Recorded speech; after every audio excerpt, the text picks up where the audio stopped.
മൂന്നടവ് തെറ്റിയിട്ടുണ്ട്. നിങ്ങൾ ലെറ്റർ ഒന്നും വിട്ടാൽ ഞാൻ മൂന്നടവ് ക്ലോസ് ചെയ്യട്ടോ.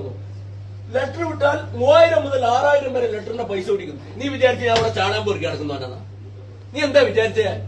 മുട്ടുകളി ഞങ്ങൾ തല്ലി പിടിക്കും. നീ എന്താ ഇവിടെ കൊള്ളടിക്കാന്ന് വിചാരിച്ചിട്ട് വന്നിയാ? നടക്കില്ല. പരിപാടി നടന്ന് നീ തുറക്കണ്ടോ? നീ പൂട്ടിയേക്ക്. നീ ഇവന്റെ 4 ലക്ഷം റുപ്യ അടച്ച വണ്ടി കൊണ്ടുപോയിട്ട് ഇനി നീ എന്താ ചെയ്യാൻ പോകുന്നത്? നിനക്ക് തോന്നുന്ന വിലക്ക് ആ വണ്ടി വിൽക്കും.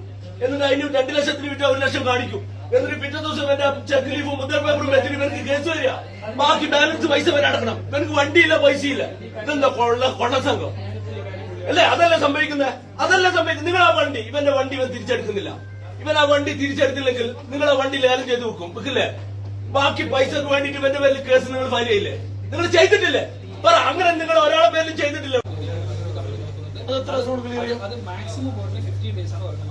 നിങ്ങൾ ക്ലിയറാക്കും പറയുന്നുണ്ടല്ലോ. ഇത് ഇന്ന് തുടങ്ങിയതല്ലോ. ഇന്നലെ ഇവിടെ പ്രതിഷേധം വന്നേ. എത്ര ദിവസമായി നിങ്ങൾ ഇത് മൂടി വെക്കുന്നു? എത്ര ദിവസമായി മൂടി വെക്കുന്നു? ലോകത്തില്ലാത്ത പലിശകല്ലേ നിങ്ങൾ ഇവിടുന്ന് ലോൺ കൊടുക്കുന്നത്? ലോകത്തില്ലാത്ത പലിശകല്ലേ കൊടുക്കുന്നത്? എന്നിട്ട് അടക്കം വീണ്ടും ലോൺ ന്യായം പറയാൻ നിൽക്കല്ലോ. ഒരടവ്, ഒരു 10,000 രൂപന്റെ അടവ് ഒരു ദിവസം തെറ്റിക്കഴിഞ്ഞാൽ നിങ്ങൾ മേടിക്കുന്ന 700 രൂപ പലിശ.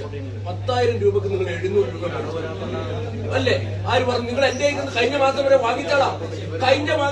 കഴിഞ്ഞ മാസം ഞാൻ നിങ്ങളുടെ അടുത്ത് വന്ന് ഒരു കാര്യം സംസാരിച്ചു. എന്ത് 3 മാസം അടവ് തെറ്റിയ ഒരു വണ്ടി നിങ്ങൾ ലെറ്റർ ഇവിടെ പൈസ ക്ലീൻ ചെയ്യുന്നുള്ളൂ. നിങ്ങൾ അന്നെന്താ പറഞ്ഞാറോ? 6000